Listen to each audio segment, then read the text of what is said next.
Boxing Live here. DJ Boxing Live here. Buster Douglas knocked him out. Buster Douglas, the fat bump, the legend. Yo, this is Chris Caban chilling with my man EJ Boxing Live, one of the hottest, dopest boxing channels on YouTube. Check him out. Boxing Beats and Rounds on the EJ Live YouTube channel. And Pacquiao was the number 10 rating contender, and he had never been knocked down. And Sonny destroyed his mouth. Pacquiao lost most of his teeth, basically with 1 or 2 left hooks. Oh shit, boy! What was look at kids sleeping like Manny Pacquiao? DJ Boxing Live here. DJ Boxing Live here. Let's get it on! It's been Amir, the Boxing Terrence, back with another one, and we're here, the YTBC. We're here to do our yearly roundup on our awards, and we got Errol Jarrett, aka E-Money. We got Chris Caban. We got Boxing Beats and Rhymes. We got UK Boxing Blogger, and we got me, myself, Ben Umar. All right, so we're gonna start off with Prospect of the Year, and I'm gonna send it over to Errol Jarrett. E-Money first. Who you got your Prospect of the Year? Yeah. E-Money when we're in the quiz. EJ Boxing Live here normally. Alright, so EJ Boxing Live here. Thank you very much, Ben Umar, the boxing terrorist, Alright, for my Prospect of the Year, right? And I'm gonna go with one of Puerto Rico's rising fighters. I'm gonna go with Felix Verdejo. Now, Felix Verdejo for me is definitely one of the hot prospects in boxing right now.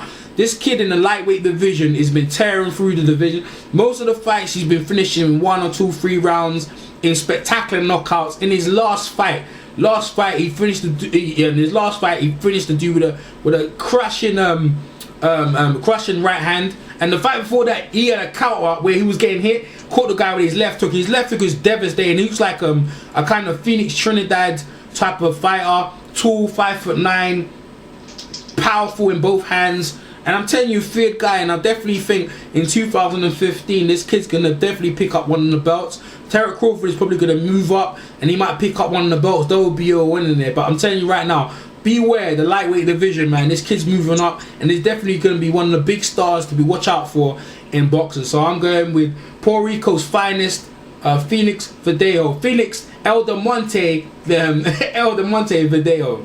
Alright. Okay, Errol, I'm going to give you a follow-up question to Felix Verdejo because I'm a big fan of him as well. Do you think he's going to live up to that line of great Puerto Rican fighters? You think he has it in him to do that? Absolutely. This kid comes to fight. Puerto Rico, if you look at most of the Puerto Rican fighters right now, when you talk about his size, this kid's probably bigger than the lightweight division. He can definitely go up weights. The way he fights, very aggressive. He's got better footwork than Tito Trinidad, but he fights in the same manner. This kid wants to get you out of there. You know, he's got a great jab.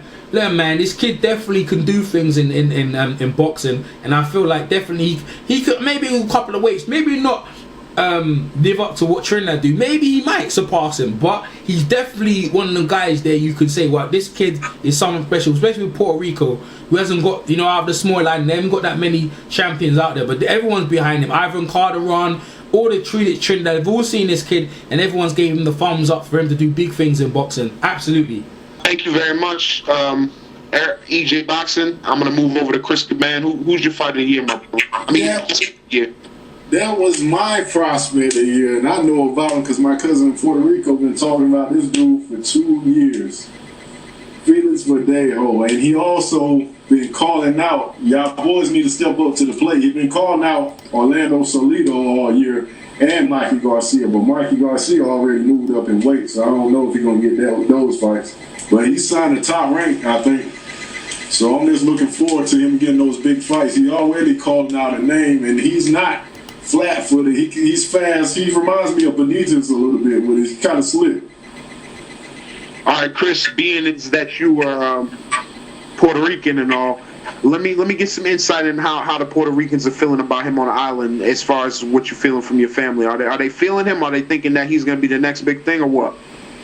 They say they think he's going to do something, but it's too early. But the way he's getting people out of there, that's what they're talking about. The first rounds, knockouts, he been laying people flat. And the power is there, so the whole island is excited.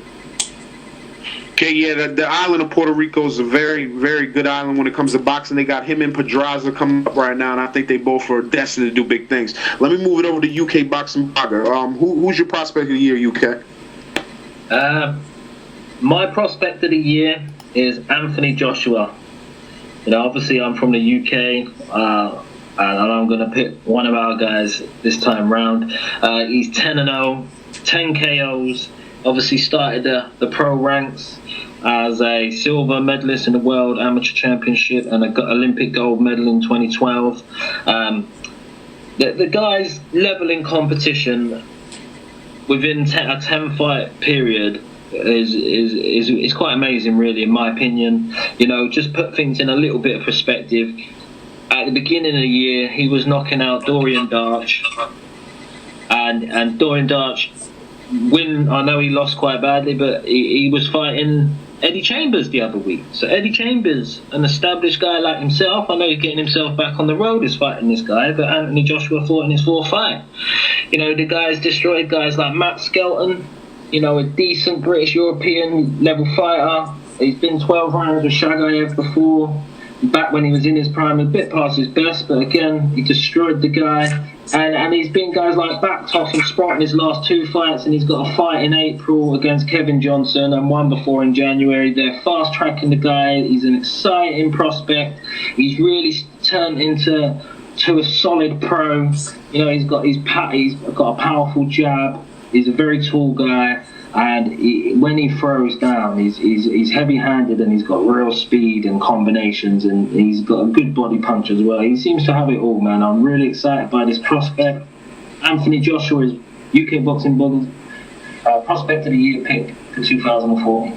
Hey, Chris, you need to mute yourself, by the way, Chris, yeah? Because we're getting feedback. Thank you. Go ahead, Umar. Okay, Lee, I'm going to give you a follow-up question as usual. With Anthony Joshua looking so good this year, how do you feel about his next fight going with the Kingpin Kevin Johnson? That could be a tricky fight. How do you feel he's going to handle that? Well, personally, myself, I think he'll beat Kevin Johnson better than anybody else has beaten Kevin Johnson. I know Kevin Johnson's got a lot of time to prepare for this fight. He's getting a full training camp. Anthony Joshua's taking a tune-up in the end of January, or just another learning fight in the O2 Arena. I don't know if he's gonna headline it, but there's big talks of him fighting someone then. And then Kevin Johnson, I see him just walking through that guy. Not with complete easy, big tricky, but Kevin Johnson to me isn't active enough offensively to be able to keep Joshua off him. All his little tricks against the ropes and cute stuff, no matter if he blocks the punches, they're going to hurt, man. And he'll get taken out inside 4 rounds, in my opinion. And again, you know, it'll be a full camp Kevin Johnson, and it just make his performance even more impressive. By the end of the year, he'll jostle himself into a position of a world title contender. Okay, that's a very bold prediction by UK Boxing Blogger, considering that nobody's ever stopped Kingpin Kevin Johnson. He's known for taking great fighters, great heavyweights to distance. Thank you, UK Boxing Blogger. I'm going to move it over to Boxing Beats and Rhymes. Who's your prospect of the year, Beats? I'm going to go with, was a choice out of aerospace, but I'm going to go with Alexander Usyk. He's under the tutelage of James Ali Bashir. He was a great amateur. He defeated Berbetiev. He was the Olympic champion, I believe, as well. In the same year, Anthony Joshua won him in 2012 in London. And he's 6-0, and I think he has just as many KOs.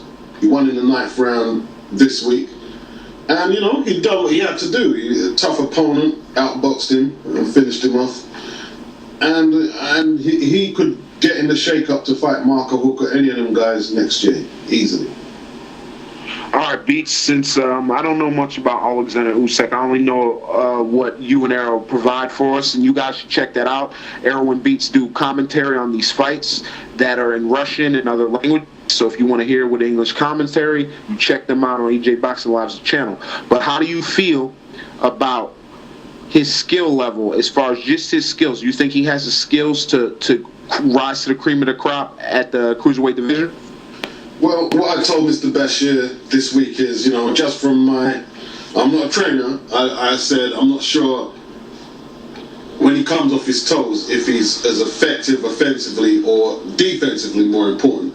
You see, it's easy to, when you're young and fighting this level of opponents, to use your feet to keep away from them. But when you get to the top level, you can't always do that. You have to be able to defend yourself and be able to plant power in your shots. And I'm not sure if he's quite there. He has to prove that to me. But right now, I think he has the potential to handle himself and learn and get seasoned enough to complete all them tasks.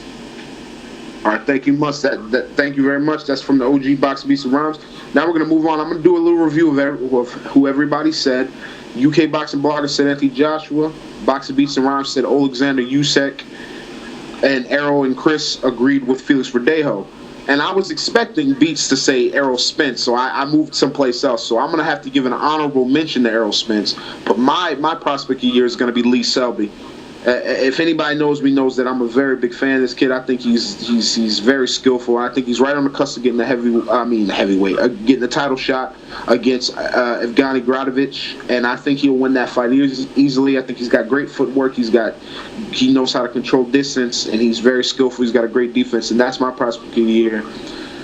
And Lee Selby, but I do want to mention Errol Spence, because Errol Spence has been getting guys out of there with body shots. He mixes up his shots very well. But my prospect year is going to be Lee Selby. We added the performance of the year, which basically breaks down not the fight of the year. This is different from the fight of the year. This is performance of the year, where we think one fighter just put on a breathtaking performance, and we're going to go to the man who invented this category, UK Boxing Blogger. Who'd you have for the performance of the year? Wow. Well, I've got a few, but I'm going to go for one because I'm going to root for everybody else. It's got to be Terence Crawford versus Beltran, just the other week. I personally, I know I probably have, but not for a long time have I seen a more complete fighter dominate a solid guy like Beltran in the fashion that he did. He could box off the back foot. He was using straight shots. He was using hooks. He was fighting on the inside. He was pushing his guy back in the last minute or last 30 seconds of every round, just conclusively winning the round, even though he'd conclusively won every round. He could fight that fight whichever way he wanted, and he was so impressive doing it. His lateral movement when he was in close, his defensive ability, he would just slip his posture to one side, down below. He's got a different defense to like a Mayweather. He shows a little bit of high guard and shell, and he evades punches in so many different ways. His defense was masterful. His boxing off the back foot, front foot, he was just the most complete fighter I've seen in a long time. To go with all the other two wins and the exciting fights, he's just a pure masterclass. That to me is an unbeatable performance in 2014. I could just carry on talking all day. It was great. I woke up in the morning to watch that fight after a huge disappointing night the night before with the Eubank Jr. fight and the Chisora fight, and I woke up to that, and it made me happy straight away. Just got me right back into boxing. Beautiful. All right, Lee. So since you mentioned Terence Crawford for the performance here, how do you feel about the comparisons that he's getting to Sweet Pea Whitaker? Do you think that's an apt comparison, or do you think that's off base? You think he has his own style? I think I can see what they mean by the way he throws some punches. I'm not the biggest Sweet Pea fan. You know, he wasn't really in my era, so to speak. You know, I was young, I was into fights around them, but he wasn't a fighter I was ever drawn to. I'll try watching some of the big fights he's been involved in. Now, I'm not really a fan of his. I think Terence Crawford's not super aggressive, but he's got more to his arsenal. You know, he's more strength, more power. He's got all the things Sweet Pea's got in defense and his boxing, but I think he's got more. He's got a bigger arsenal of weapons and shots and aggressive and power to Sweet Pea. But I can understand how there is a slight resemblance in some of the things he does in the ring. All right, so you're saying he has a large arsenal like the Stalker team in England. All right, let's go to EJ Boxing Live. Who was your performance of the year? EJ Boxing's performance of the year, I'm going to go right down to the flyweight division. Roman El Chocolito Gonzalez, yeah, becoming a freeweight champion, beating Akira Agashi for the WBC flyweight championship in Japan. That was a tremendous performance. Finished him in the 7th round over a tremendous fight. Akira Agashi, strong, come forward, two-fisted fighter, never been stopped before. And Rock Chocolito coming up from the light flyweight to come up to be freeweight champion. What an epic fight. I was on my channel. I've got it over there, fight fans. Check it out. I've done some UK English commentary on it, and I'm telling you, man, it was a spectacular fight, and it was a great night for Nicaragua, all the fans watching it in Japan. It was a tremendous performance, and he just slowly kept working him down. Akira, he just shut him out and beat him up. And Akira Agashi is a strong flyweight, and for me, definitely performance, Chocolito performance of the year, definitely. All right, so EJ Boxalam, how do you feel about the fact that this guy Chocolatito has been dominating for so long, but people don't seem to notice him? People seem to overlook this guy just because he's a small weight. Will you take the time to tell the people why they need to observe the weights, because there's a lot of great fighters down there? Well, he's basically, if you look at the rankings of pound per pound, he's ranked number 5 in the pound per pound thing, and if you was to check him out, his skill set is of someone like a Roberto Duran come forward, and as Julio Cesar Chavez, the type of fighters most people fight. He comes in, picks punches off on a high guard. He's got one of the most devastating uppercuts in both hands you ever seen. Devastating right hand, and he's got a great jab. And he just cuts the rings off and just works you up. No one can live with him. No one can live with him longer than 5 rounds. If you stand with him in them lower weights, you're getting cut to ribbons, man. There's only one guy who's already gone the distance, yeah. I was watching the other day, was a lightning kid, Takayama.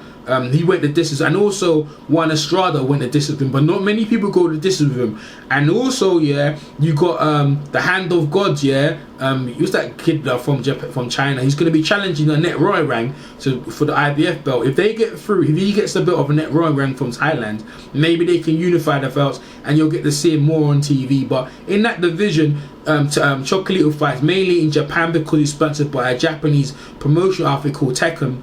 So basically, his fights are always in Japan. I'm not sure why his fights are not really in Nicaragua, but it is what it is. And mainly he fights in Japan, and he's fought in the USA against Estrada, but not many. So basically, that's what it is. But if any fight fans will check him out, Roman El Chocolito Gonzalez is definitely one of the best fighters pound per pound in boxing. You should check him out.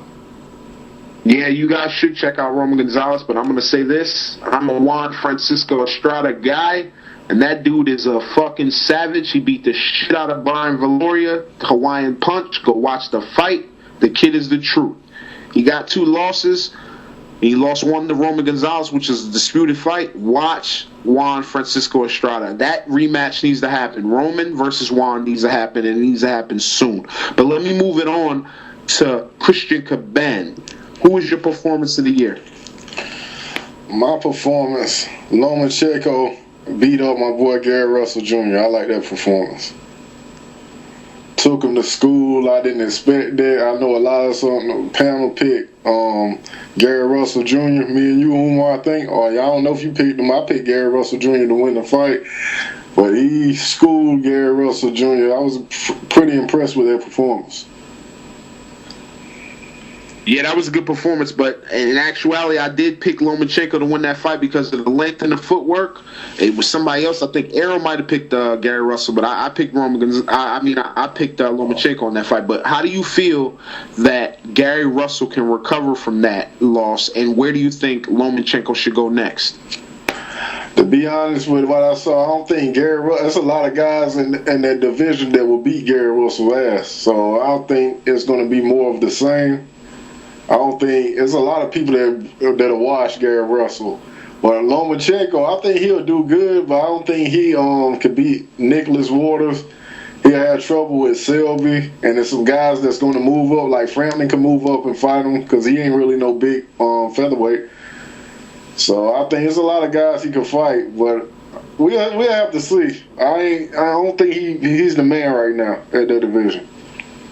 I agree with you. I think he's but I also think he has a lot of roadblocks ahead of him. He's going to have to prove that he's the best. And we're going to see in 2015 if he can prove that. Let me move over to boxing beats and rounds. Performance of the year. Please go ahead. Performance of the year. Crawford versus Beltran was good, but the performance of the year was Vladimir Klitschko versus Kubrat Pulev and his leaping left hooks against his mandatory IBF contender. He was devastating, you know. It was one of his. It was a scary exhibition of punching power, man. The way he left him with the punches, some of his footwork, he looked good, man. I like that performance, man. And that was the heavyweight champion putting it down. So I'm gonna give it to Vlad. All right, B, since you chose Vlad, let me ask you this question. Do you think that that's going to change people's opinions on Vlad? Because Vlad usually has like a opinion on him that's very negative. Do you think that performance, which was a great performance, I agree with you, do you think that'll change people's opinions on him? Well, it can't hurt. That's what I can say. It can't hurt. I don't know if it will change people's opinions, but it can't hurt. Okay. Good answers from everybody. I'm gonna go to mine. I actually had, once again, me and Errol think a lot. Apparently, I had a Chocolatito versus Kirigashii, so I'm gonna have to freestyle on this one.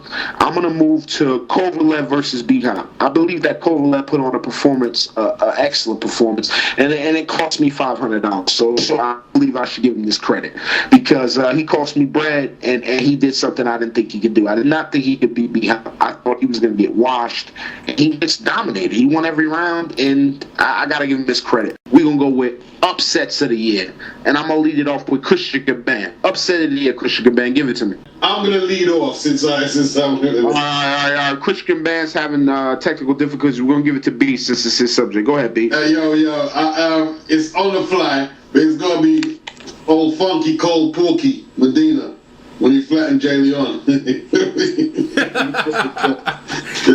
That was an upset, man. I didn't see that coming, man. I didn't see that coming. Jay Leon just come off beating Paravan, and he got laid out. Beast, let me ask you how surprised you were by that, because I was extremely surprised. How surprised were you by that outcome? Because Porky had just lost to Badu Jack. He was not supposed to win that fight. Well, he couldn't get the guy's respect in there, and he was fleeing around the ring, and Porky looked like he just had a dispute with the missus, and he wanted to take it out on someone, and he dealt with him, man. He dealt with him. It was horrible. It was horrible because dude is a nice dude, and I hope he can come back for it. But getting knocked out like that, man, and seeing his mum run up near the ring apron, it wasn't nice. It was an upset. It was a big upset. It wasn't nice. He was twitching on the canvas. His mom was crying. That was a horrible sight, in my opinion. But hey, that's boxing. Let me move on. Let me move back. Bad. My equipment. Yeah, my equipment is bad. I'm gonna say my upset of the year was I went for Eubanks. I'm gonna go ahead and say I was Saunders. I got this my upset of the year. I had Eubanks. Actually, I had Eubanks going to destroy this dude. Yeah. And Saunders just surprised me, and I got that as my upset of the year. Tell me how disappointed you were watching that fight when Chris Eubank was throwing throwing them Street Fighter uppercuts, looking pathetic. How disappointed were you watching that? Because I know I was disappointed. This dude was looking so pathetic in there. I was so disappointed, man. I was disappointed. His dad came in dressed like fucking the butler from Fresh Prince of Bel-Air. What's his name? Jeffrey. Came in there dressed like Jeffrey. Jeffrey. And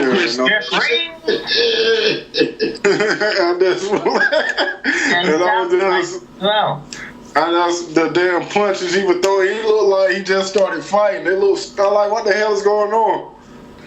Bruh, he honestly, that fight, the way he was throwing his punches, it looked like if I put my nephew in the ring with another 5-year-old, like, yo, just go scratch. It looked like Fred Sanford and Woodrow about to fight. And then we about to fight on Esther, how they throw their hands. And that's how he was fighting. Pathetic. It was so pathetic. Chris Eubank Jr., you got a lot to live up to, bro. You cannot be throwing them wild, pathetic punches like that, my brother. You gotta tighten up. But let me move over to UK boxing blogger. Upset of the year. Right. Well, I'm gonna go. I'm gonna go for a notable one, but I want a little mention to the Mike Jones comeback fight where he got beat against a nobody. Yeah, that was surprising. I didn't know that. He got beat by Jeremy Herrera, some dude like, and that guy went on and got bashed up in his next fight as well. Yeah, he came back. Mike Jones came back. He was talking a whole bunch of shit on the Ness. I give Ness the credit. Ness did an interview with him talking about how I'm back, I'm better than ever, and he got his ass whipped right after that. It was pathetic. Floyd Senior, man. When Floyd Senior training him. No, I don't think he was training him anymore, Beats. I don't think he was training him anymore. Damn, son. Yeah, I'll give that as a mention, but the one I've got to give is Provodnikov versus Algieri. Before that fight, yeah, I did watch the Emmanuel Taylor fight, and I did think Algieri had something about him, but I thought Provodnikov was going to destroy him, especially after, and he's got a big comeback of the year as well. He got a big heavy knockdown, he had his eye bashed up. He didn't fight the way I like to see a fight. I personally don't like what he did to win that fight, but who am I to criticise somebody like that? And, but, it was an upset, big upset. And it was an upset from round 2 to round 3.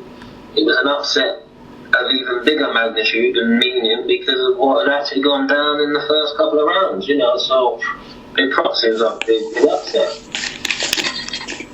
All right, thank you very much, Lee. And I want to just give a little quick shout out to my brother Natty Turner. We missed you on this one. We wanted you on here. We couldn't get a hold of you, but we'll have Natty Turner on the next video. But let me move over to EJ Boxing Live. Upset of the year. Give it to me, brother. All right, man. So I've got EJ Boxing Live. I've got two notable ones, and I'm gonna pick one out of the two. And so first off, and I interviewed him, me and Sevi, Sports TV interviewed him, Louis Angel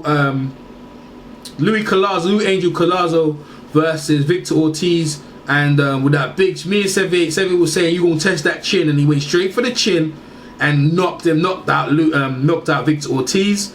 And it was a spectacular knockout. My second one, and I think I'm gonna go with this one because I like this guy a lot. K9, the dog Bundridge, being Carlos Molina for the IBF light middleweight championship, when everyone thought he was down and out, came from a real bad situation. Me Beats, and at the time, Burt Mark interviewed him straight after his fight when he lost his belt to Ishe Smith, right, a couple of years ago, and he was depressed, maybe with a dancing man, his wife, and all that stuff. To come back to beat Carlos Molina this year, one of the oldest guys to ever, to get the IBF belt in an upset. No one had him picked to win, and he destroyed him. He just more or less destroyed him every round. He gave the K9 brothers in tremendous shape. I'm gonna give it to the old dog. Roof, roof, roof. Is it roof, roof, roof?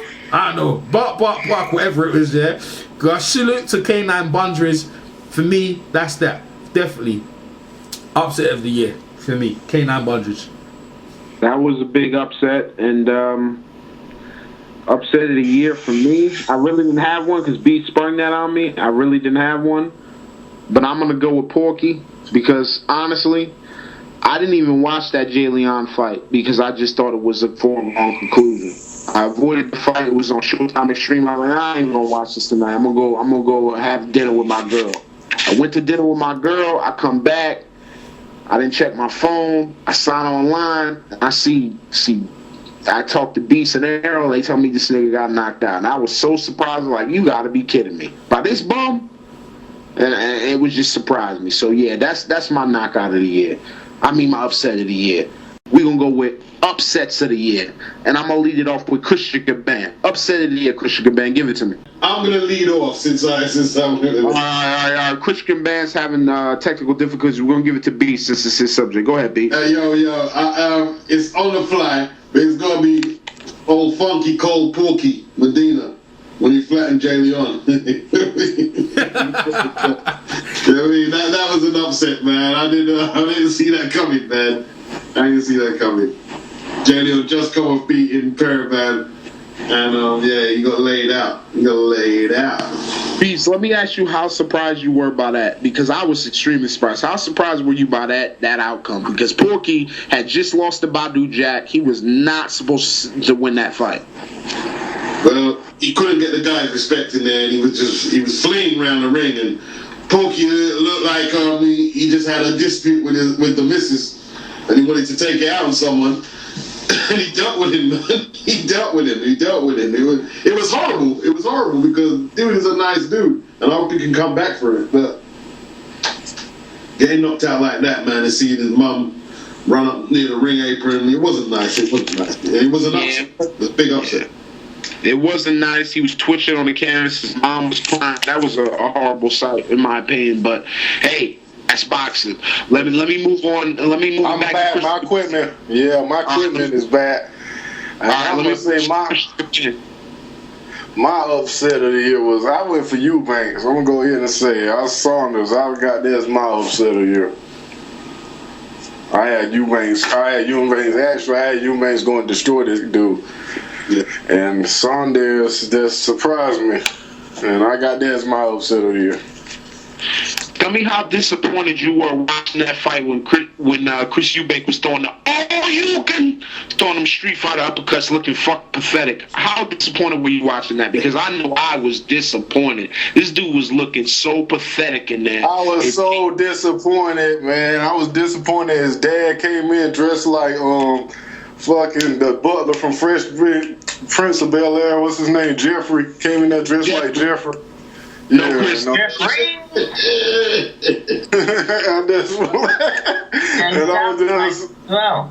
And the damn punches he was throwing, he looked like he just started fighting. I'm like, what the hell is going on? Bruh, he honestly, that fight, the way he was throwing his punches, it looked like if I put my nephew in the ring with another 5-year-old, like, yo, just go scrap. It looked like Fred Sanford and Woodrow about to fight. And then we about to fight on Esther, how they throw their hands. And that's how he was fighting. Pathetic. It was so pathetic. Chris Eubank Jr., you got a lot to live up to, bro. You cannot be throwing them wild, pathetic punches like that, my brother. You gotta tighten up. But let me move over to UK boxing blogger. Upset of the year. Right. Well, I'm gonna go for a notable one, but I want a little mention to the Mike Jones comeback fight where he got beat against a nobody. Yeah, that was surprising. I didn't know that. He got beat by Jamie Herrera, some dude and that guy went on and got bashed up in his next fight as well. Yeah, he came back. Mike Jones came back. He was talking a whole bunch of shit on the Ness. I give Ness the credit. Ness did an interview with him talking about how I'm back, I'm better than ever, and he got his ass whipped right after that. It was pathetic. Floyd Senior, man. When Floyd Senior training him. No, I don't think he was training him anymore, Beats. I don't think he was training him anymore. Damn, son. Yeah, I'll give that as a mention, but the one I've got to give is Provodnikov versus Algieri. Before that fight, I did watch the Emmanuel Taylor fight, and I did think Algieri had something about him, but I thought Provodnikov was going to destroy him, especially after, and it's got to be comeback of the year as well. He got a big heavy knockdown, he had his eye bashed up. He didn't fight the way I like to see a fight. I personally don't like what he did to win that fight, but who am I to criticise somebody like that? And, but, it was an upset, big upset. And it was an upset from round 2 to round 3. It was an upset of even bigger magnitude and meaning because of what had actually gone down in the first couple of rounds, so big props, it was a big upset. All right, thank you very much, Lee. And I want to just give a little quick shout out to my brother Natty Turner. We missed you on this one. We wanted you on here. We couldn't get a hold of you, but we'll have Natty Turner on the next video. But let me move over to EJ Boxing Live. Upset of the year. Give it to me, brother. All right, man. So I've got EJ Boxing Live. I've got two notable ones, and I'm gonna pick one out of the two. And so first off, and I interviewed him, me and 78 Sports TV interviewed Louis Angel Collazo versus Victor Ortiz. And with that big, me and Sevi was saying you gonna test that chin, and he went straight for the chin and knocked out Victor Ortiz.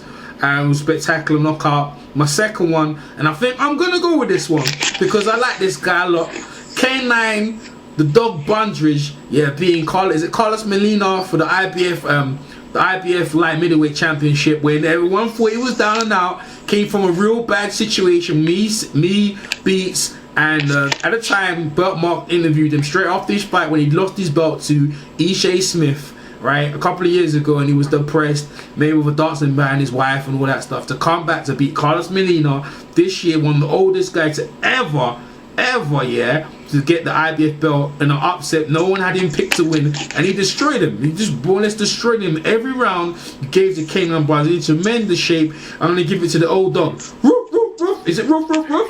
I don't know, bark, whatever it was there. Salute to K9 Bundridge. For me, that's that. Definitely upset of the year for me, K9 Bundridge. That was a big upset, and upset of the year for me. I really didn't have one because B sprung that on me. I really didn't have one, but I'm gonna go with Porky because honestly, I didn't even watch that Jay Leon fight because I just thought it was a foregone conclusion. I avoided the fight. It was on Showtime Extreme. I'm like, I ain't gonna watch this tonight. I'm gonna go have dinner with my girl. I went to dinner with my girl. I come back. I didn't check my phone. I sign online. I see. I talked to Beast and Arrow. They tell me this nigga got knocked out, and I was so surprised. Like, you gotta be kidding me! By this bum, and it was just surprised me. So yeah, that's my knockout of the year. I mean, my upset of the year. So right now we're gonna move on to our next topic, and we're gonna go to disappointing fight of the year. Second, this is a new topic we brought over here in our group. Disappointing fight of the year. I'm gonna go to Chris Caban first. Chris Caban, disappointing fight of the year. Who you got? Deontay Wilder and Malik Scott. We was all talking about that Malik Scott was gonna get a guy some rounds. He came over in a damn weigh-in with a paper bag over his head, talking a little junk, got in there and took a dive.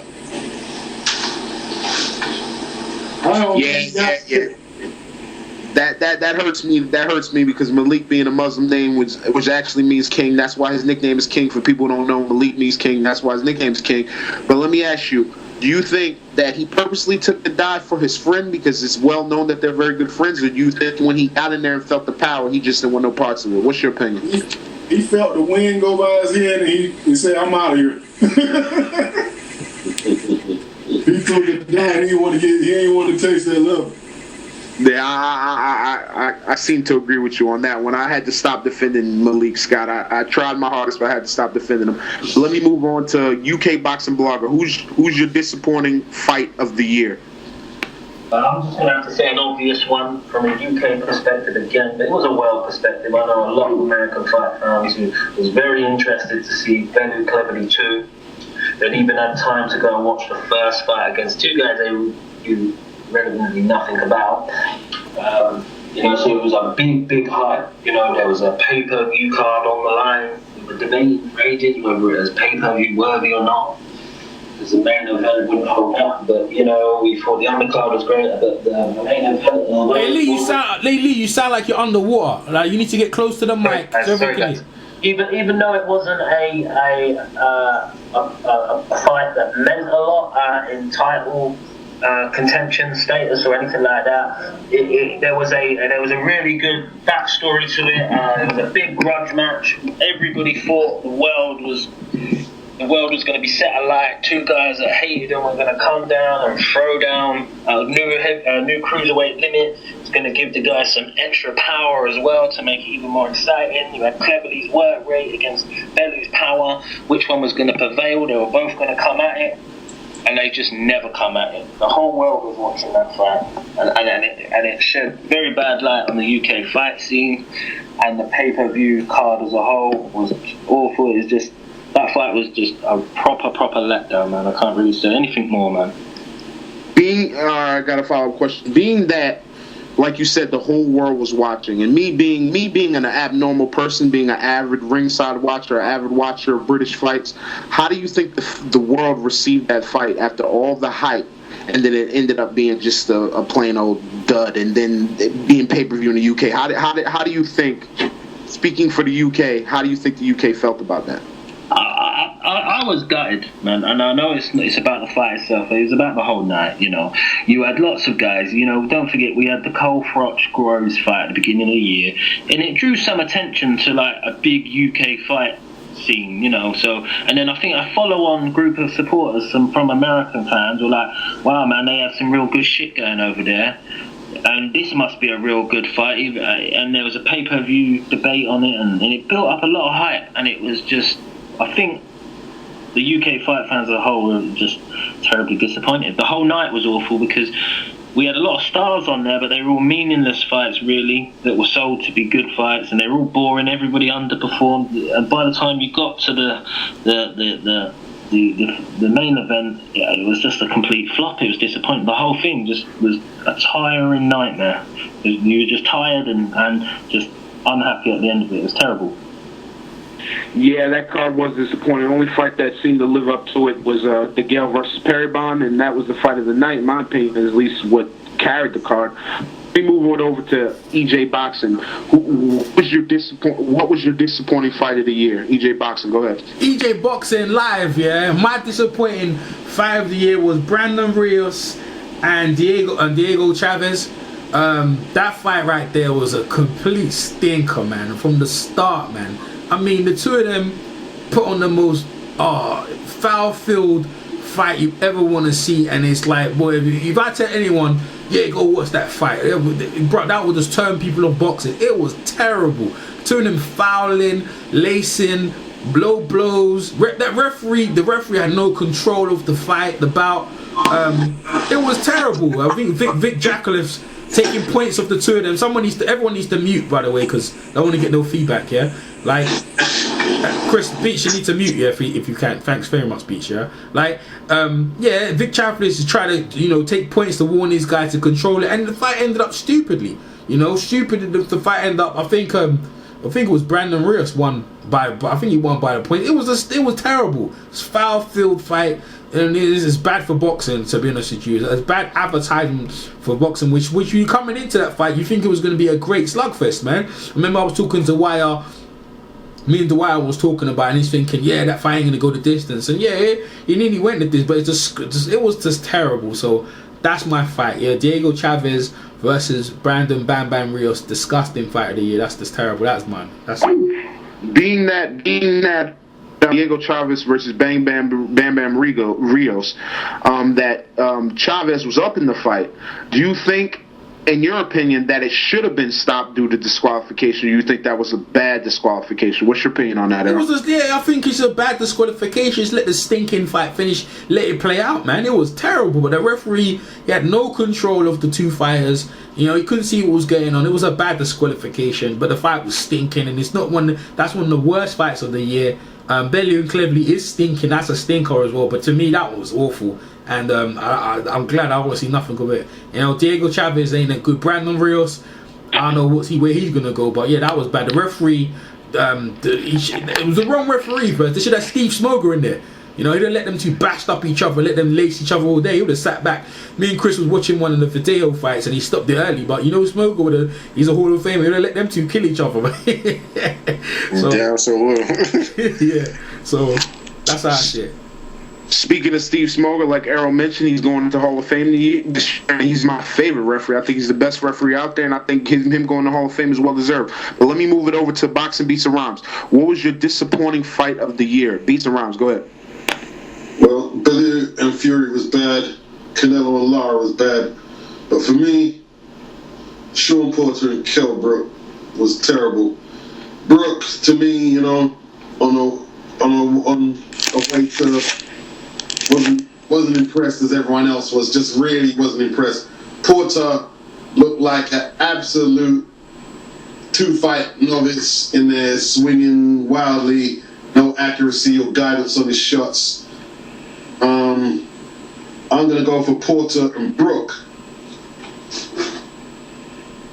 But being as that I know you very well, and I know you had Porter winning that fight. What do you think that Porter should have done to negate the holding that Brook was doing to possibly make it more clear that he won the fight? And how do you feel about the fact that a person from the UK came into America and got a decision on a close fight, an obvious close fight? I find it hard to believe that you can get that kind of decision on away turf. And I have to look at. I only looked at the fight once. It seemed to me that Porter was stifling his work and made it easy for Brook to tie him up like that. That's my remembrance of any of the events. Okay, thank you very much, Beats. And I'm going to go to my disappointing fight of the year. Beats mentioned all the fights I was thinking about, but I'm going to be real biased. I'm going to go to my hometown and tell you when I was most disappointed this year. My most disappointing fight of the year, and this is nobody's going to be expecting this, was Zab Judah versus Paulie Malignaggi. And I'm going to tell you why. There's no way in any situation where Paulie Malignaggi, even though I got nothing but love for Paulie, because he's from my borough, thorough from my borough, there's no way Paulie should be backing up Zab Judah. And through that whole fight, Paulie was backing up Zab Judah like he was a power puncher. And that shit was pathetic, and it made me angry. And to this day, I will never watch that fight again. That was the most pathetic performance by Super Judah I've ever seen. And he needs to redeem himself from that. Otherwise, he can never go back to Brownsville. So let's move on to the next topic. We got 2 more topics for you folks listening. I hope you're enjoying the video. We're doing our best for you. We got disappointing fighter of the year, another new topic. Disappointing fighter of the year. And I'm going to give this over to Boxing Beats and Rons first. Boxing Beats and Rons, who's your disappointing fighter of the year? Well, Derek Chisora didn't do very well.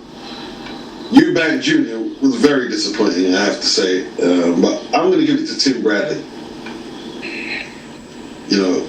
He flopped out against Pacquiao. Just fought a terrible fight. And he was supposed to, even though, everyone said it was a robbery against Chavez, didn't look good in the closing rounds, and I don't know where you go from here. I'm going to give it to Tim Bradley. Okay, Tim Bradley. You think that Tim Bradley is a product of not following his game plan and just brawling, or do you think he was overmatched? Well, my theory is the accumulation of tough fights is catching up with the brother. That's my theory. Okay, good answer. We got Tim Bradley for Boxing Beats and Rons. I'm going to move it over to Christian Caban. Who's your disappointing fighter of the year, my brother? Go ahead. Again, I'm going with the homie, Gary Russell Jr. He really disappointed me in that fight against Lomachenko. We was giving him props about he's a good prospect. He was talking junk in all his videos for the past 2 years about he's better than Broner, better than all these other guys that's getting credit. And he got on the big stage and he laid an egg. And I'm very disappointed in him. I'm disappointed in him too, and I don't even have a follow-up question for Gary Russell because I already asked you one, so we're going to move on. I'm going to go to UK Boxing Blogger. Who's your disappointing fighter of the year? For me, I've got 2. Well, it's either Lara. No, I'm going to go with Sean Porter. Really, because from the way he beat Paulie Malignaggi, and he obviously won the title with Alexander in dominating fashion. After the Paulie fight, he elevated himself to not just a decent world champion, not by any for any longevity or anything like that. Just in short-term performance basis. You know how the boxing world can just get hyped overnight. He did, and I expected at least a decent run, but then he obviously bumped into Kell Brook, and he got beat by an up-and-coming great fighter. But just the hype train that got put on Porter was such a great win. The way he ruthlessly destroyed Paulie, it was just a big letdown for Sean Porter. I'm not trying to say he's a bad fighter or anything, but for the hype that I had in my mind, the way it all just went, you know, I have to say Sean Porter. All right, with you picking Sean Porter, where do you think he should go next, considering that we did the interview with him and his father was saying that they took him off rankings and whatnot, and they're trying to disrespect him, taking him completely off rankings after he loses his title? Where do you think he should go next? What do you think his next move should be? Well, I think that's out of order, because I still think Sean Porter's one of the best welterweights out there. You know, to me, in the Kell Brook fight, he should have been trying to break his arms free, try to fight on the inside a little bit. You know, I don't know. I personally feel that he didn't want to be at a certain range of Kell Brook, because any time he did, he was defending himself by getting close. I think he was quite safe, straight like in Kell's grip, because anytime he was coming in and at mid to long range, he was getting hit. You know, so he was like a defense thing, because he didn't want to get pushed back by Kell either. So he had to come forward. He had no option. You know, because I think he felt the power of Kell Brook straight away, and he couldn't deal with the range and straight shots of Kell Brook. So that was more him in defense, in my opinion. But you know, I think moving forward, I think he just needs to go back to the drawing board, get a nice, decent name, work on his speed a little bit more, mixing it up. Like he did in the Devin Alexander fight, and he'll be alright. He'll be back being a world title contender, because the welterweight's a big, strong division. You know, there's a load of names that are all equally as good as each other, in my opinion, below Floyd and Pacquiao. You know, and that'll be the next generation in the next year or so. So he'll be involved in some great fights going ahead. But if he just starts from scratch and moves towards a world title again, I'd like to see that. He's still a great fighter.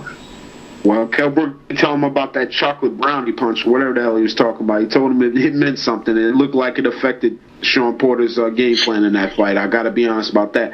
But let me move it over to EJ Boxing Live. Oh, sorry, yeah. Go ahead. No, go ahead, Beats. You got something to say? No, I was going to say, I'm going to let Errol do his category, and I was going to chime in before we move on. All right, go ahead, EJ Boxing Live. Your disappointing fighter of the year. Well, my EJ Boxing Live disappointing fighter of the year 2014 goes to Del Boy Derek Chisora. Now, I don't know any of you knows that I've been in the gym, you know, like reporting on, you know, that's why I do my investigative reporting, like seeing close up, coming to the media days and being up close. Derek, if you don't know, was the current European champion. He just knocked out Malik Rose. Malik Rose. King, what's his Malik? Not Malik Rose. His name? Malik Scott. Malik Scott. Take a dive, Scott. Yeah, Malik Scott. Malik King Scott, baby. Yeah, Malik King Scott, and he floored Kingpin Johnson, and he's coming in Tyson Fury thing, and you're thinking his payback. You know, Tyson Fury took his first loss, and you thought he was going to perform, and actually see him working the bags every day, and I thought he was going to perform. And he came there, and then nothing was there, and it was terrible. It was depressing, and I was doomed for the whole week. I bet money on the fight. I seen the guy close up. It was like I thought I had the inside information on the fought technique. Talked to the trainer, saw him fight, and I just thought, you know, he's on a higher this month. He's definitely gonna win. And that fight, that was so disappointing. So disappointing that I couldn't even put into words. And the repercussions are so much now. The old boy is in trouble with the law right now. Has to do community service. You know, he attacked a road rage incident. What happened? This is just the day, and it's just propelled into some sad thing. I don't know what's gonna happen next with the old boy, but performance for me, fighter definitely disappointing. Fight not overall, because obviously up until this point, but that in the ring, disappointment. It was depressing. It was depressing, and people are still recovering from it right now. I'm still recovering. It's just terrible, but that's the. Being that you was in the gym with them for the lead up to that fight, and you were telling us about how good he was looking, how far from the game plan do you think that Del Boy fought, in your opinion? Didn't do anything. He didn't do anything. I know the referee was warning for low blows. He just didn't do anything. He went in there and he didn't do anything. It was terrible. Apparently he got thumbed in the eye by Tyson Fury in the second fight. But you know, some people's been for worse. I see Danny Williams fighting one arm against Mark Potter. You've seen people fight through adversity, but he didn't do anything. He just chased Tyson Fury. Tyson Fury just chased southpaw on him.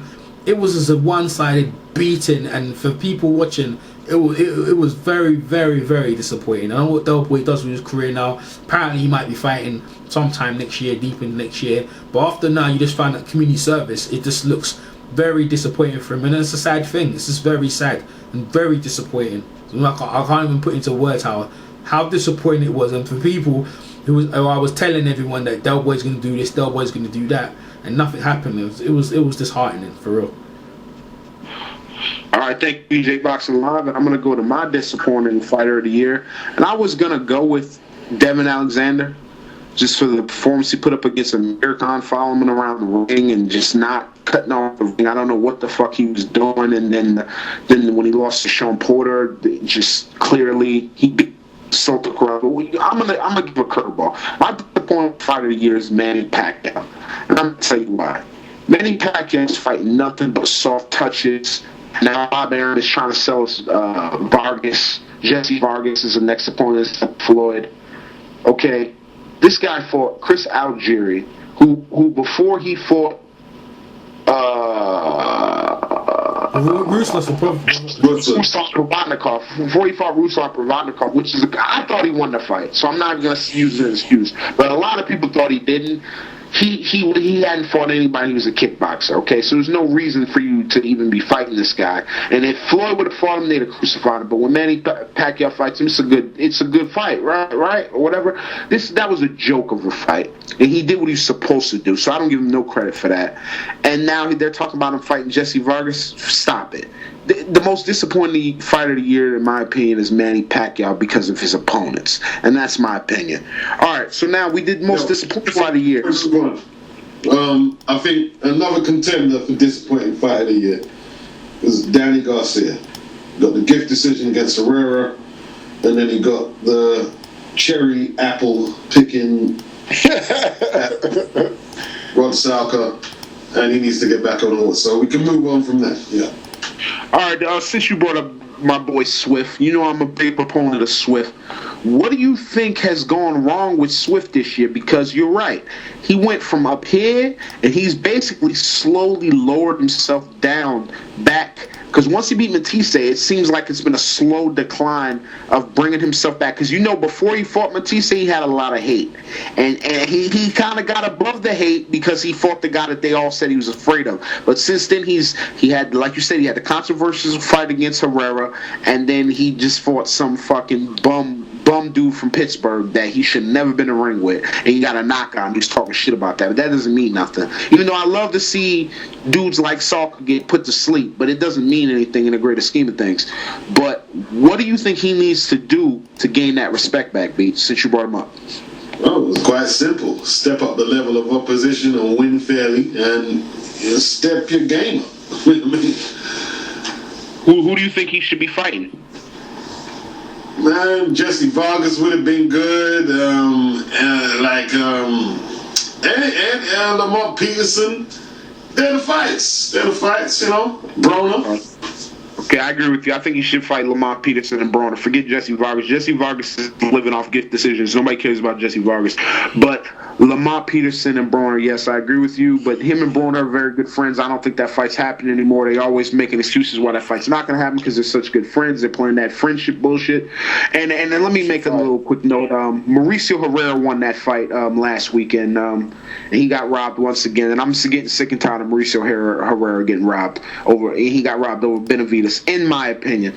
The most overrated fight of the year, and this is Umar Freestyle, and I know y'all didn't know about it, and people in the audience, they did not know about this subject. I just came to me about 5 minutes ago, but I'm gonna go with it. And I'm overrated fighter. Most overrated fighter, and that most overrated. Yeah, that's a good one. That's a good one. Yeah, that's a good one. I want that. I can tell you about this ahead of time because I wanted you to speak from your heart. Yeah, I'm going to go to UK Boxing Blogger first. I'm going to give the rest of the brothers a chance. UK Boxing Blogger. Most overrated fight of the year, in your opinion. Go ahead. Marcus Maidana. Clearly, I think that after the first fight with Floyd, although I did put that up as one of the best fights I've seen the year, one of the top 5, just like I mentioned, because Floyd fights don't normally get put into great fight categories, but that was a really good competitive fight. There's too much weight and meaning So that guy's standing in boxing, man. He's like easily the most overrated fighter this year, in my opinion. There was too much rave about him just because he went in there and had a bit of success against Floyd. First of all, he beat Adrian Broner, which I don't think at that point Broner to me was just way too brave and ambitious for his own good. And to me, I only had him losing that fight by 1 point. That's crazy. If he didn't get knocked down again late in, I think it was Broner was outworking Maidana, pushing him back in round 8 before he got knocked down again. If that momentum swing didn't happen and that knockdown, I would have had Broner cruising to victory after that awful start. That's just my opinion, So I just think he's overrated, clearly.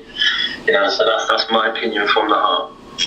I agree with you 100% on that, Lee. That's not my pick, but I do agree that Broner would have won that fight if it wasn't for the second knockdown. Let me move over to Christian Gaban, most overrated fighter of the year, 2014. Errol Jarrett boxing, I love you like a brother, but it gotta be Funky Cool Medina, Omar Figueroa. Fuck that shit.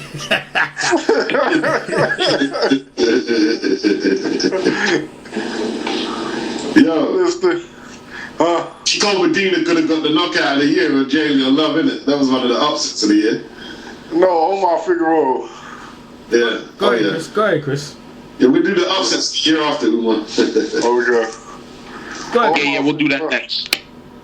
Omar Figueroa. Everyone needs to mute though, because I get feedback. Go ahead. Omar Figueroa, I just never really rated him like that. I mean, he's alright. But no, he's garbage. Now I'm telling you, Omar Figueroa overrated.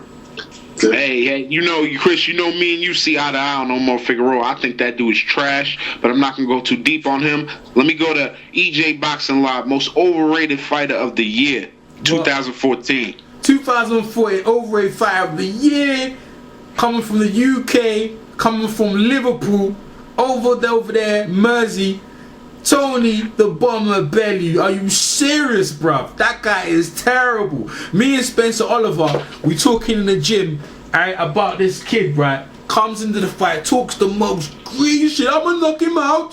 When I get to him, you're gonna go sleep. When you get in the fight, this guy lays a fucking egg. Not even a golden egg, a plain big whopper egg with no yolk inside it. It's disgusting, bruv. The guy is terrible with his eyes popping out. Just the eggshell, people. No yolk. Just the eggshell. Yeah, that's eggshell. Nothing inside, bro. That guy is terrible, man. Guy is terrible. Like, basically, he goes into the fight with Nathan Cleverly in the second fight. Nathan looked like there's something wrong with him. What can I do? If you don't want to fight, I can't stop him. Fucking knock him out. That's what he was saying. First punch you get, he's gonna go sleep. Man, you do that Liverpool accent very well, Errol. He's gonna go sleep. The first time I touch him, he's sleeping. You are sleeping. You are banging trouble. Do you know who you're messing with? Do you know who bruv? Are you serious, bruv? Building up the most hyped show, overrated show in the UK for many years, and the most overrated fighter you've ever seen. Tony the Bigfoot, big head, overrated Bomber Bellew, worst fight, overrated fighter of the year. Goes to him down in Liverpool. I'm done. All right, Liverpool. You can find EJ Boxing Live on Twitter. Howl at him. Let me talk to Boxing Beats and Rhymes, most overrated fighter of the year. Boxing Beats and Rhymes. Well, it's got to be two, innit? It's got to be two. It's I've got a split here. I'm not going to split them.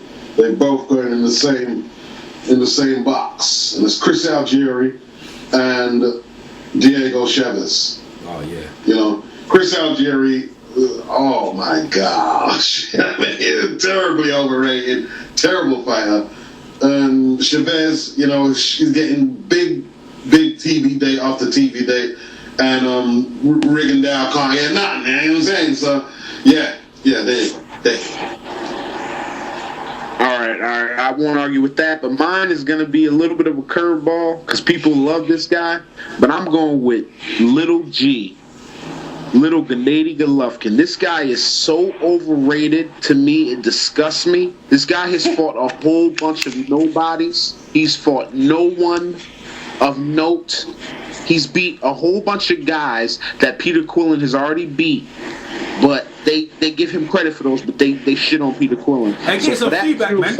Someone needs to mute. Get some feedback. Someone needs to mute. Go ahead, Umar. Yeah, like Triple G's fought a whole bunch of guys that Peter Quillen has already beaten, but they give Triple G credit for these fights, but they shit on Peter Quillen for fighting the same guys, and I'm not cool with that. Triple G, in my opinion, is the most overrated fighter in the past 5 years. The guy has fought no one, and I'm not gonna ring off the names, but Marco Antonio Rubio, don't move me. Curtis Stevens from my block, don't move me. That fucking guy, what the fuck is his name? Yo, Errol, what's that white boy's name from UK, man? I mean, not UK, from Europe, man. You know what I'm talking about. You're talking about Matthew Macklin? Nah, he didn't fight Macklin. The other guy, man. I think. What's that? Barker? Martin Murray. He's fighting. He ain't fought Murray yet, man. The other guy that Peter Quillen, not Peter Quillen. He fought him. I don't know, man. It's irrelevant. But that guy that fought from, I can't remember. Proska. Don't move me. This guy is not. Yeah, Proska. This guy has fought no one, but he's supposed to be a destroyer. He's supposed to be a killer. Listen, if you put me, Umar, I'm a heavyweight. You put me in the ring against a whole bunch of stiffs, I could look like a destroyer. But when you put me in the ring with a real heavyweight, I'm going to get destroyed. It don't move me. Most overrated fighter in the last 10 years, in my opinion, Little G. I'm not even going to call him Triple G, Little G. And the OG Beats and Rhymes gave me another topic that we did not discuss. And this is how we do. We freestyle. Because there's a whole bunch of MCs over here. Beats and Rhymes being the lead MC. Master of ceremony and all that. So let's go to Fight of the Year. Our last subject. Fight of the Year. And I'm going to start it off with Christian Caban. We're going to start it off with Chris. Chris, okay. what was your Fight of the Year, my brother? Orlando Salido against Terdsak. I can't pronounce his last name. They had a fight at me, had a whole bunch of knockdowns. Taco Kokietgym. Taco Kokietgym, yeah, that's who I got. The Fight of the Year. That was my man Salido finally stopped him in the 11th, I remember, and it was mad knockdowns in that fight. I think about 6 or 7. But that is my Fight of the Year. That was a war. Actually, I didn't watch it that night. Errol gave me the video to watch next day because I prejudged the fight. I thought Salido was going to destroy him, but Errol told me, yo, you need to go watch this fight. I watched the fight, and Errol was right. I was not disappointed. That was Fight of the Year. Do you think that with that fight, that will propel Salido to another title shot, or do you think he's pretty much done at the world title level? I think he's good. I don't think he's going to. He moved up to 135. I don't think he'll win a belt up at that level. No. He better stay away from Felix Verdejo. I know that for a fact. Okay, thank you very much, Christian. And let me move over to UK Boxing Blogger. Fight of the Year. Let me get it. Right, my Fight of the Year. Again, I got Fight of the Year, Performance of the Year, Fight of the Year, going to Gamboa. Going to Crawford again, with Crawford versus Gamboa. Easily Fight of the Year for me. Just want to give a quick mention to a fight in the UK, the Gary Buckland fight against Gavin Rees. The first fight at the beginning of the year was a great fight. I really enjoyed watching that. And I got to put a shout out to Mayweather Maidana. You know, that was a great fight as Which well. one?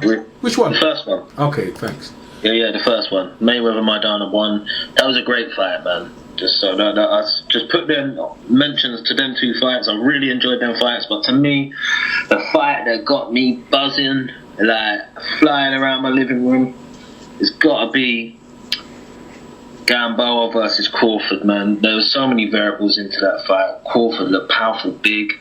Gamboa was aggressive, and what added to it was I was so impressed with Crawford, like just super hyped about him. But then the courage of Gamboa and the fighting spirit of him as well. it was just a beautiful blend, man. It was a great fight. My fight of the year. Thank you very much, UK boxing blogger. I'm gonna move it over to Boxing Beats and Rhymes fight of the year. Let me get it. Right, I've got Salido versus Kokietgym as one of them, but I mean that was a mad fight. It was a mad fight. Salido went down plenty of times. He still managed to win. But I'm gonna go for Stevenson versus Fonfara. That fight was brilliant to me. I love that fight, man. I mean, both showed a lot of heart and ability to take some massive punches, and that's my fight. That's my fight. That was that was a good fight with both of them going to the canvas. What do you think the problem is, though, with Stevenson? It seems like his career has stalled. Where do you think he should go after this fight he's fighting against this Shahalski or whatever the fuck this guy's name is? Do you think that where do you think he should go? Just go carry on doing what he was doing, man, and get the fight with Kovalev and win, lose, draw, we'll see, I mean, it's not a disaster. He still holds a belt. People are talking like, oh, he's ducked the fight. That's the be all and end all. Yo, they've still both got their both feet and both arms. The fight can be made next year. And Stevenson's coming on every video saying he wants to fight. But it seems like the Floyd thing. No one's listening to what's coming out the man's lips. He's saying, I want to fight. Oh, you ducked him. He's saying he wants to fight. He wants to fight. Exactly, Beast, and I'm glad you said that because people seem to gloss over the words coming out the man's lips, but they want to discredit him even though he's saying he wants to fight, which is nonsense to me. But I'll move on from that. We don't need to get deep in that subject. EJ Boxing Live, a.k.a. E-Money Bags, fight of the year. Give it to me. All right, so EJ Boxing Live's fight, man. There's been a great fights this year. It's been definitely holders that you got the Orleans Leash fight versus Kokietgym. You got Gamboa Crawford, you got Curtis Stevenson versus Terrence Johnson. You got Steve Cullen versus Amir Mansour, right? And also you got Francisco Rodriguez versus Kota Takanama down the short division, the unification match. But I'm gonna go with some fight. I don't know if you guys have seen it, right? This is a great fight in the bantamweight division, right? It's called Pasito Hernandez versus Daniel Bad Boy Rosa, right? This is that was in what was it? May, June, right, of this year. And I'm telling you, bro, the fight was sick, man. The fight was sick. Straight from round 1 to round 12. We went in the distance, but there was loads of knockdowns from the jump. The Lando C fight was violent, but this one, it was sick, man. Boxing display, the two warriors putting it on the young guy, got the old guy. And I'm telling you, man, it was a great fight, man. I'm telling you. Pasito Hernandez, old guy, had a couple of shots at the title before, but it always fell short. Daniel Bad Boy Rosa, the young up-and-coming guy, everyone thought he was the favourite, and he got put on his back straight in the first round, and from then on, he clawed himself back in and wobbled Pasito Hernandez all the way through the fight, and it was an epic fight, man. I'm telling you, I'll be up there. Backwards and forwards fight, but for me, right, I'm gonna name it that one there. Told you won't get much shine, but I'm telling you, if you watch it, you'll have to agree with me. But that Pasito Hernandez and Daniel Bad Boy Rosa was a great up and coming fight. It was for the interim WBO bantamweight, and then Pasito Hernandez went on to face the Mexican Japanese guy Kawazari, who's gonna fight what's it, Jamie McDonald for the unification back sometime next year. So you guys check out that fight. I got my commentary as always, and it's on my channel, EJ Boxing Live. Check it out. But for me, it's that fight. All right, leave it to Arrow again, stealing one of my fights. Me and Arrow gonna have to spar over this because I had Mansour versus Cunningham.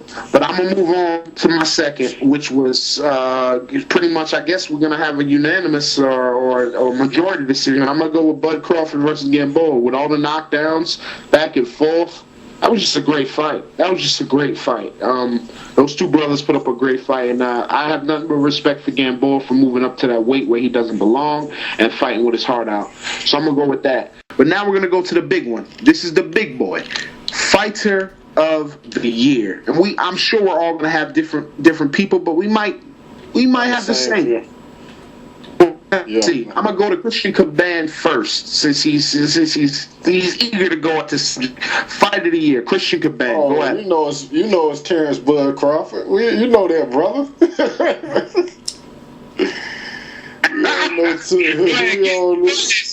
School him, Chris. Yeah, the Gamboa win and you had the Beltran win. Them 2 good wins for the year. I mean, who did better than Terrence Crawford? And it was dominating fashion to me. He knocked Gamboa out. He beat up Beltran better than anybody I've seen do. So I got him as my fighter of the year. And I believe I could be wrong about this. I believe Ricky Burns was early 2013. So you can add that in. He was. Yeah, you can add that in. But Ricky Burns. He lost to Beltran though. But yeah. All right, I'm not going to give you a follow-up question on that because I have a feeling we're going to have multiple people saying Terrence Crawford. So I'm going to come back to that. But let me go to UK Boxing Barber. Who's your fighter of the year? Wow, easily Terrence Crawford. I'm going to go to a different one. I'll just put another name out there. But Crawford, yeah, he become a world champion in the Lions Den in Scotland, more convincingly than Beltran. The best fight, one of the best fights I'd seen all year against Gamboa. And then he beat the guy who should have dethroned Ricky Burns at the end of 2013, just in convincing fashion. So yeah, it's got to be in. But I'm gonna go for another one. I'll throw a name out there. See, I'm gonna go with Manny Pacquiao. Gonna count the name on that. Yeah. No, you know what? You know what? Go ahead. No, let's be fair. Let him explain himself. Let's be fair. Go ahead, Lee. Yeah. Right, so he comes back, beats Bradley, gets his victory back.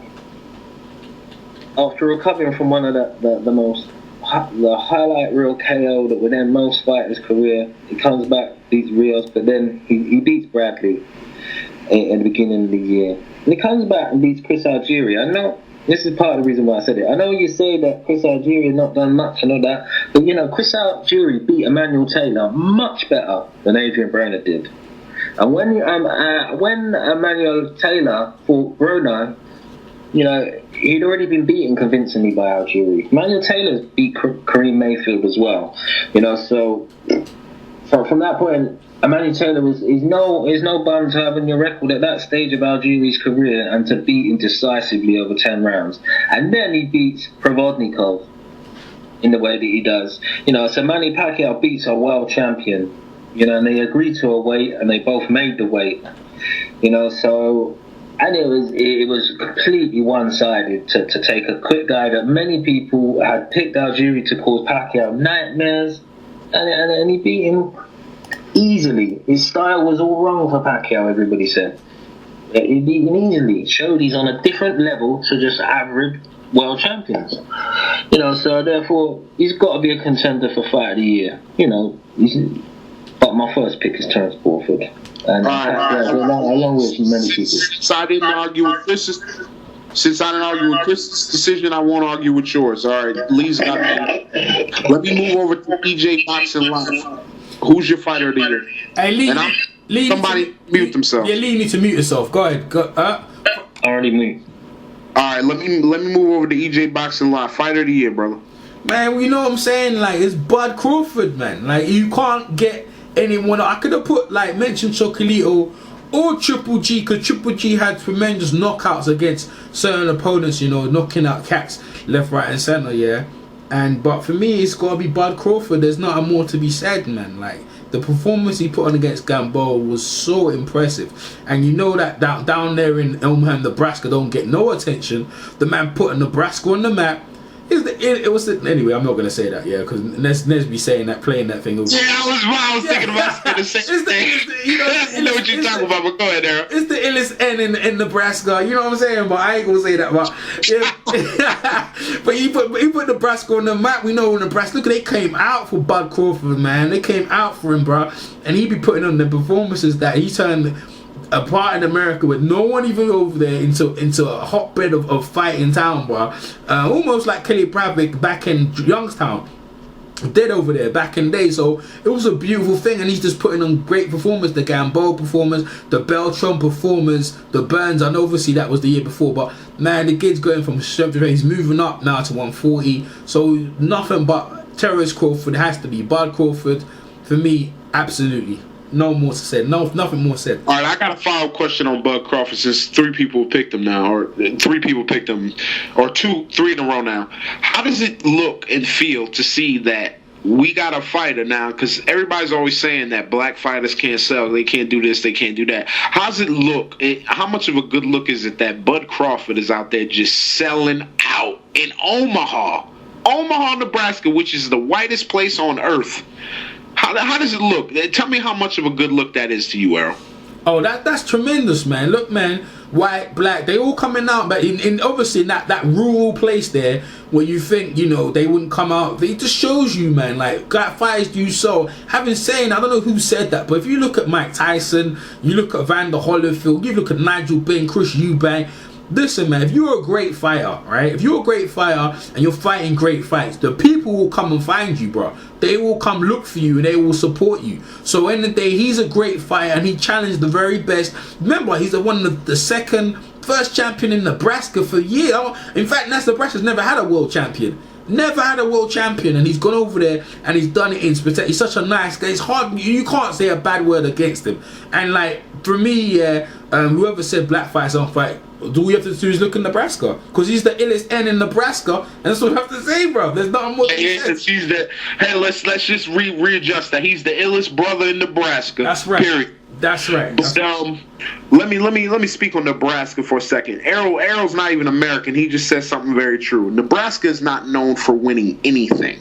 The only thing Nebraska ever won was a national championship in, I believe, 2003 in college football, and that's the first and the last time they've won anything. Okay, so Nebraska are loyal fans, and they're going to be loyal to Terence Crawford to the end of the road. And I'm very happy for Terence. I'm very happy for Nebraska, and I hope they keep doing it.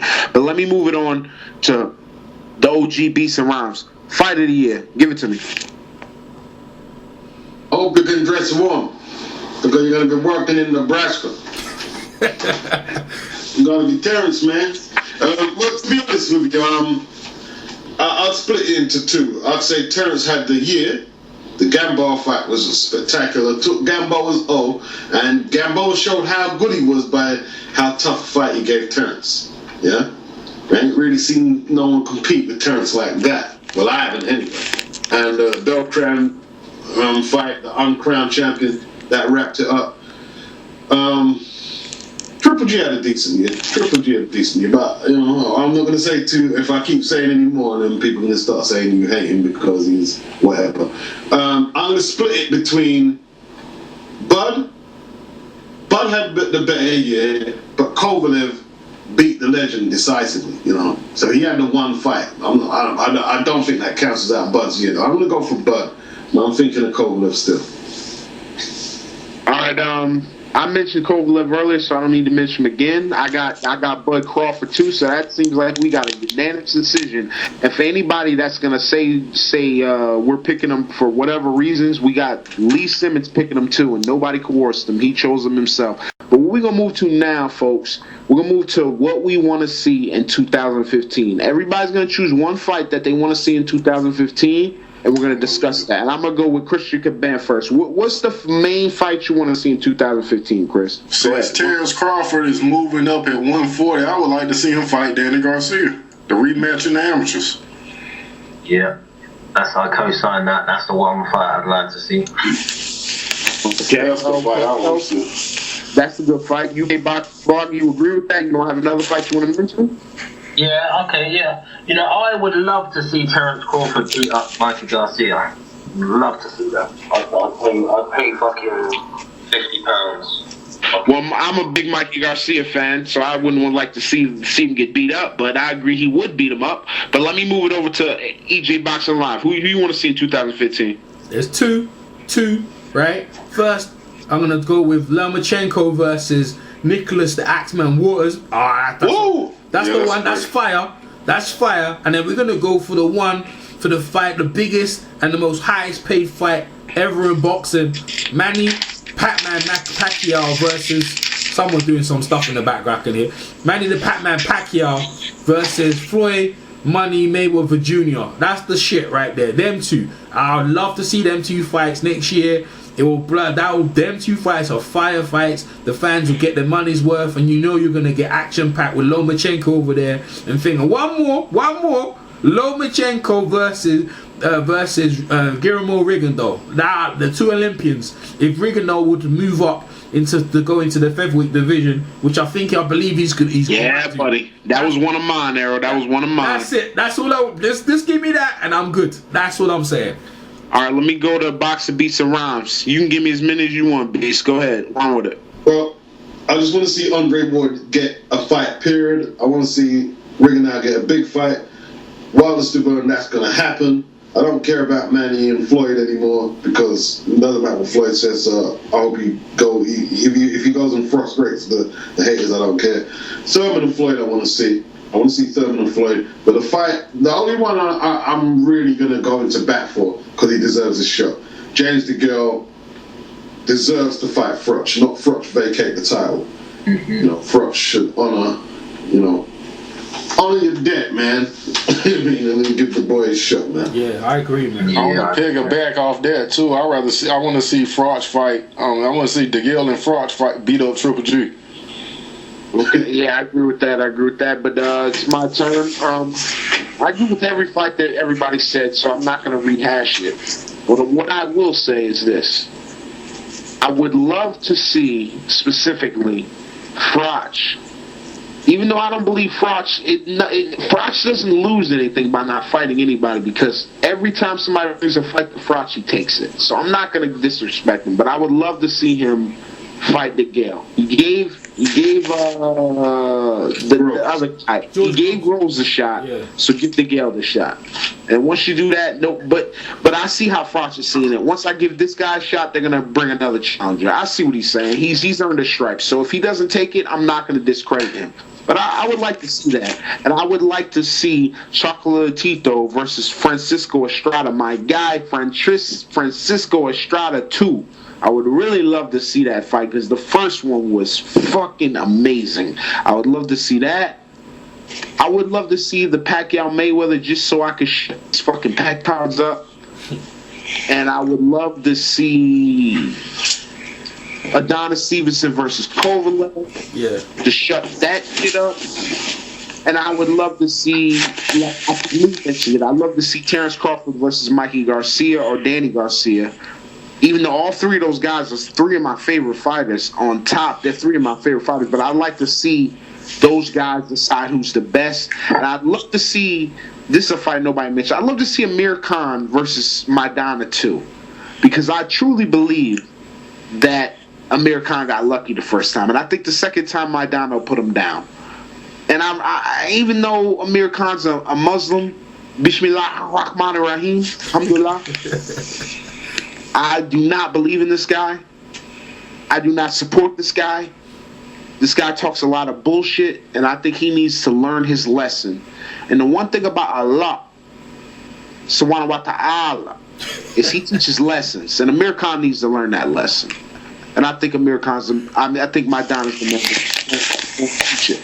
But I think we're done tonight, folks. I think we did our piece. We gave you our thoughts, and I think everybody explained themselves clearly. And I want to give a thanks to Boxer Beats and Rhymes, the OG, EJ Boxing Live, E-Money Bags, a.k.a. the undefeated quiz champion, Chris Caban, the Puerto Rican king, UK boxing blogger, the white boy who runs England, and Umar, the terrorist. We had a good show. We'll holler at you next time. Peace. Peace. DJ Boxing Live here. DJ Boxing Live here. Buster Douglas knocked him out. Buster Douglas, the fat bump, the legends. Yo, this is Chris Caban chilling with my man EJ Boxing Live, one of the hottest, dopest boxing channels on YouTube. Check him out. Boxing Beats and Rhymes on the EJ Live YouTube channel. And he was the number 10 rated contender, and he had never been knocked down. And Sonny destroyed his mouth. Sophia lost most of his teeth. basically with one or two left hooks. Oh shit, boy! What was look at kids sleeping like Manny Pacquiao? EJ Boxing Live here. EJ Boxing Live here.